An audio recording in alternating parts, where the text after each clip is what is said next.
Oh my god. Kuya, signal. Okay, so turn left. My god, quad duck, I miss you so much. Ang hirap. Ito na. Layo nyo naman. Di...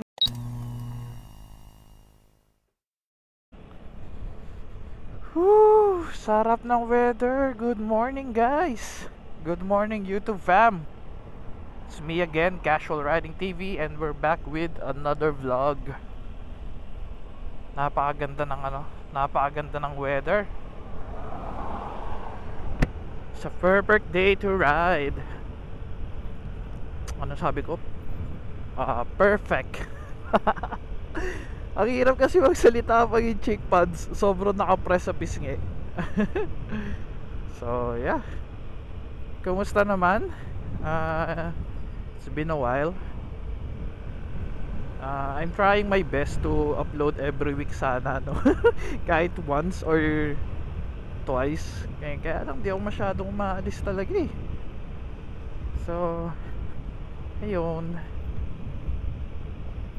And like I said on my previous vlog, it's been a hell of a week. Weeks actually, kasi masyado tayong masyadong makulay at matrabaho ating past few weeks. So kapag may chance tayo mag-ride, ginagawa natin. Tapos medyo nag-uulan-ulan din, kaya ayun. So today guys, kita nyo naman sa outfit natin, wala tayong jacket. Hindi tayo naka-pants. Although nagra-ride naman talaga ako minsan ng hindi naka-pants. Pero naka-board shorts tayo. Tapos naka-t-shirt. Sana hindi natin pagsisihan mamaya kapag medyo uminit na. Yes. Yes. Yes. Ang kulit ng tugtog, diba? Budot sa batawag doon. So yeah, today papunta tayo sa obviously punta tayo sa dagat. Tatambay lang tayo guys. Very short ride lang to. It's a 30-minute ride from our home. May meet lang ako na office mate ko before. Hindi ko yata nababanggitin, no? But I did mention na work from home na ako today, right? Like 4 years. Yun na yung ginagawa natin ngayon, work from home na lang, kaya ayun, di ba?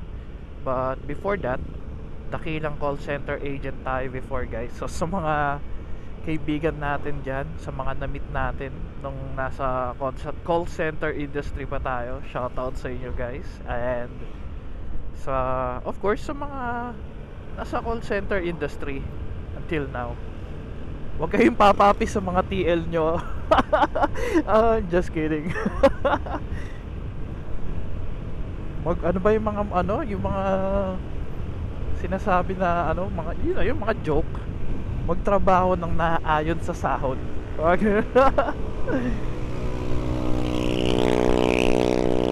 Sa BPO industry, it's a very challenging work, you know. Kaya yung mga sinasabi nyo na trabahong pangtamad, oh god, hindi nyo lang alam kung paano magtrabaho sa isang call center company, no? Alam nyo ba yung yung movie na Wolf of Wall Street? Yung kay oh shit, nailang ako doon sa kotse sa likod. Sorry. So yeah, yung Wolf of Wall Street na movie, yung kay Leonardo DiCaprio, ito yung office nila doon, di ba? Kung kasi yun, stock market yun eh. So di ba yung office nila ang gulo-gulo. The greatest company in the world. Hindi na parang ganun, medyo ganun yung vibe pag nasa floor ka. Floor tawag namin pag pumasok ka sa production area. So pag nasa floor ka, lalo kapag yung account na hawak mo is telco, tapos voice meaning calls, ganyan. whether it's outbound or inbound, you know. So medyo maingay yung ano na yung environment, may music tapos maraming nagsasalita. So ganun sa loob ng office. Although syempre hindi kasing gulo ng nasa Wolf of Wall Street, hindi kasing active or you know, pero gets nyo na kung ano yung sinasabi ko. Kung ano yung vibe sa loob, di ba? So ayun nga. I-meet natin yung dating office mate ko dito kasi nag-check-in sila sa isang resort kasama nung family niya. Actually hindi ko nga alam ng ano na yun na this week na yun loko-loko to lang yata nalaman na papunta na sila, tapos ayun nga overnight lang. So yeah, I told him na magki-quick ride ako, breakfast ride ganyan, puntahan ko siya kasi medyo matagal-tagal na rin kami hindi nagkikita ano bang masasabi ko? So I don't know if it's still the same nowadays on how they look at people working on BPO industry, kasi before medyo may parang discrimination. Well, hati naman kasi yung iba siguro yung mga nakakaalam or yung mga you know medyo may knowledge sa kung paano mag-work sa isang call center company, so they have a certain level of respect, no? Mga stereotype pagdating sa mga nag-work sa BPO industry.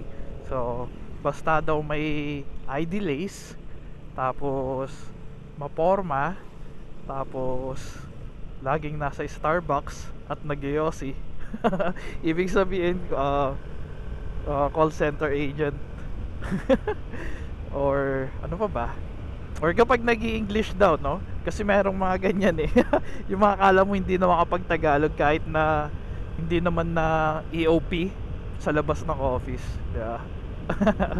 Merong mga ganyan. So tayo kasi hindi naman tayo nag-work, nag-work ako sa voice account. Oh my god, kuya, signal. First job ko sa call center agent was for a telco ba yun? Yeah, telco siya actually. When I say telco and telecommunication, so it's either yung phone, internet, mga ganyan. So ayun yung first work ko. Tapos dun naman is outbound calls. Kami yung kami yung tumatawag sa customers, tapos kami yung nag-o-offer ng mga product and services. Tapos Australian account, grabe, sobrang hirap na hirap ako nun kasi karamihan sa nakakausap ko hindi ko talaga naiintindihan yung sinasabi.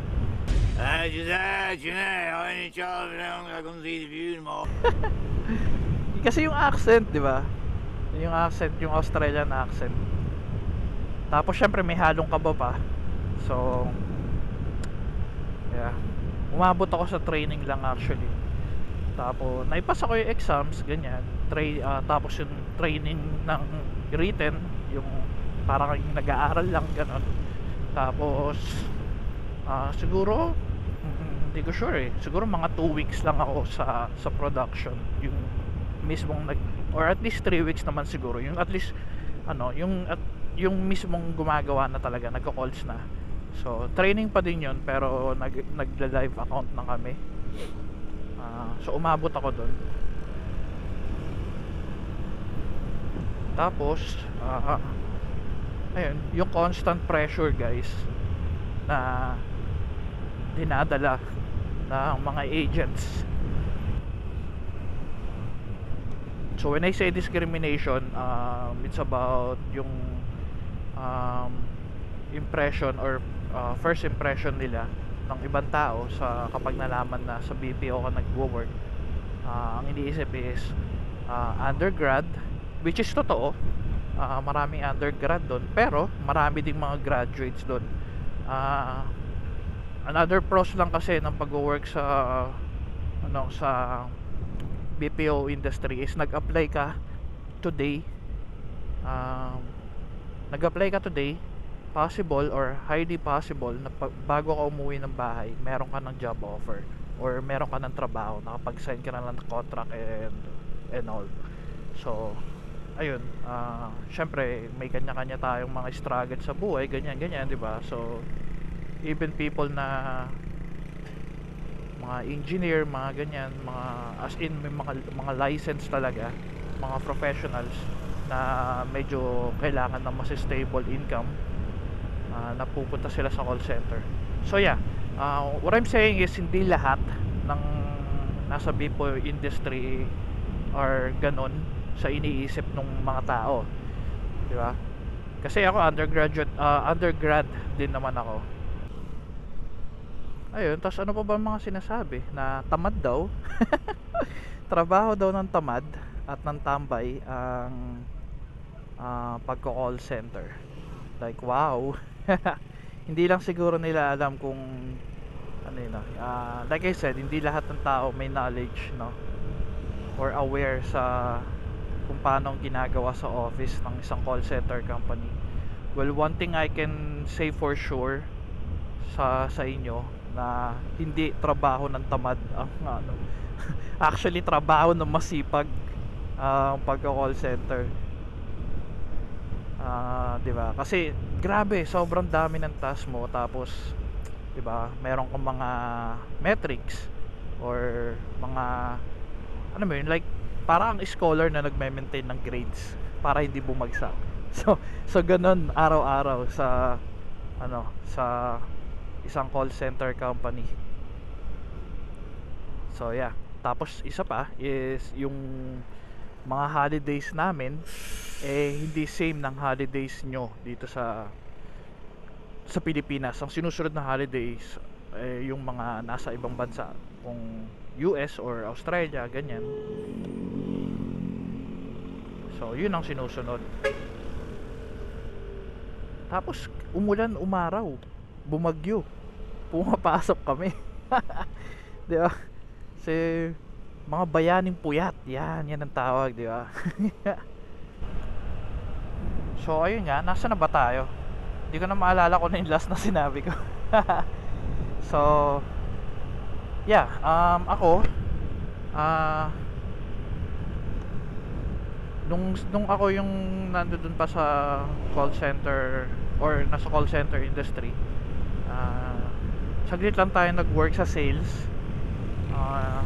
After a while, napunta tayo sa customer service. So mas madali yun, mas madali for me, kasi hindi ako hindi ako magaling sa mga benta-bentahan na ganyan eh. Pero nasa sales, grabe, gagaling talaga nila.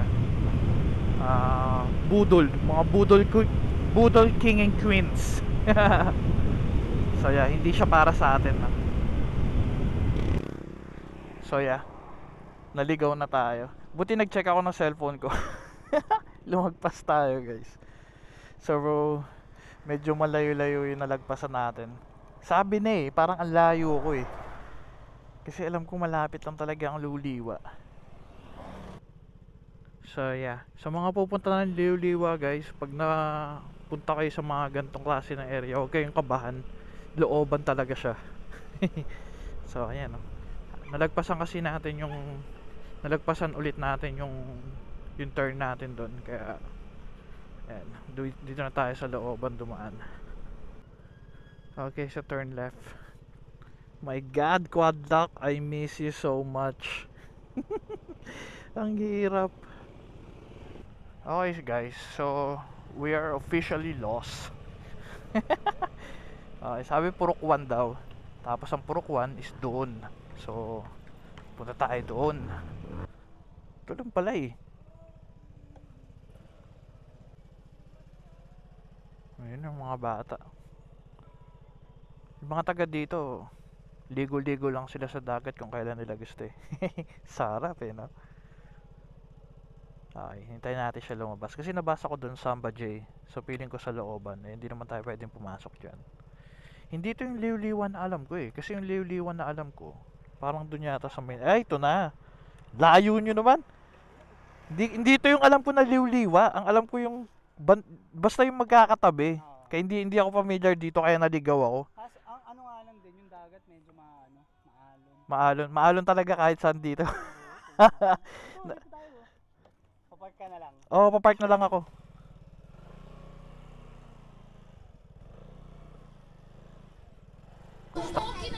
Ayan, try tayong lakad sa ano. Punta tayo sa dagat. Yay, yay, yay. Ganito yung ano eh. Ganito yung mga resort dito. So, dati, nung hindi pa na-develop masyado tong liw-liwa, parang feeling ko dito yung spot kung saan kami nagsisurf dati. Hindi dun sa isang area. Kasi yung isang area ng Liwa, yun yung parang party place na eh. Parang LU. Parang version ng LU dito sa Zambales. So yung mga resort to. Ito ang cool dito. Parang mga kubo-kubo. Nakakatuwa. Hindi daw makaligo yung mga bata kasi ang lakas ng alon.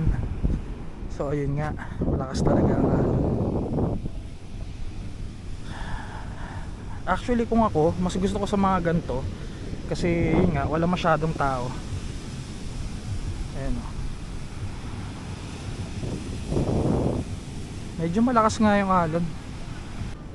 Parang sarap na ano, no? Dala lang tayo ng camping chair, tapos upo ka lang dyan, chill ka lang, no? Dala ka lang ng ano, beer, lagay mo sa Aqua Plus. Tapos konting snacks, ganyan, trip lang. Grabe, ngayon ko nare-realize na ang lapit-lapit ko sa dagat, pero sobrang bihira ako pumunta sa mga ganitong lugar. Sa loob, tinest drive ni Ames yung motor natin eh. Yan natin siya.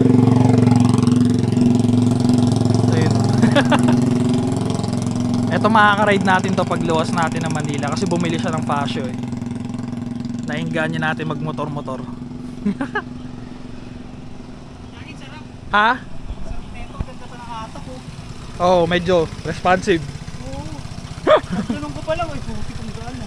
Kasi pag Grabe. Sobrang busog natin. Namapak tayo ng isda doon. Ayan, pauwi na tayo guys kasi medyo makulimlim. Feeling ko uulan. Ano natin to para dire-diretso. Uy, paano ba to?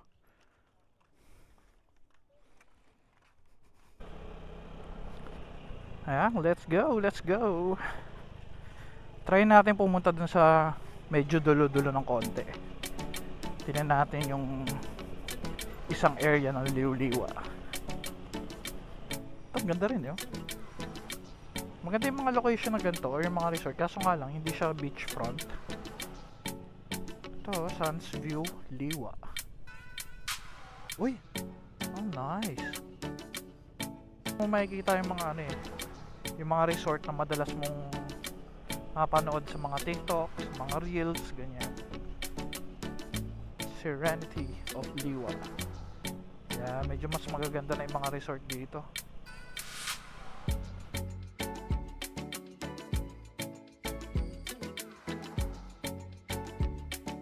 Parang mini resto. So ano yata ito, mga kwarto, mga rooms. Kaya pangalan, Silid.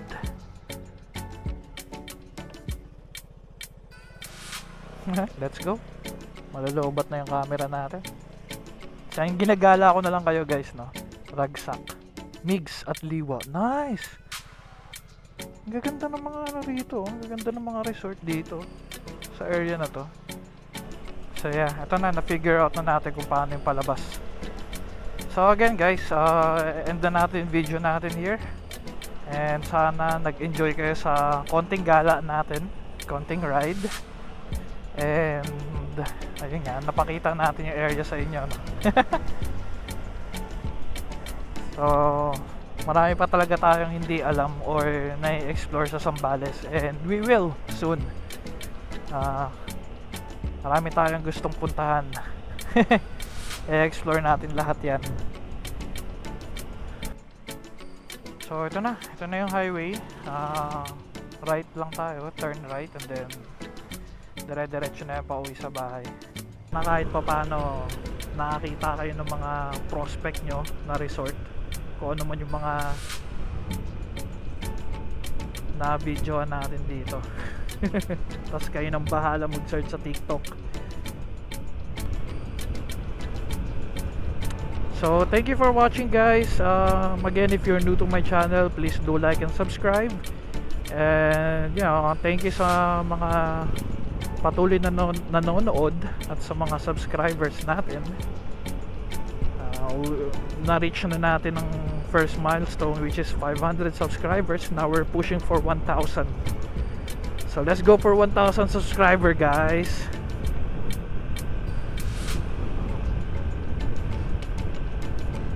Alright, so bye for now. Ride safe and stay safe. See you on my next vlog. Bye! Yan na ba sinasabi ko yung mga ganong klase ng kulimlim kanina, for sure uulan eh. Hala, pucha, may aksidente pa. Nangyari. Naku, nag sudden brake yata yung van.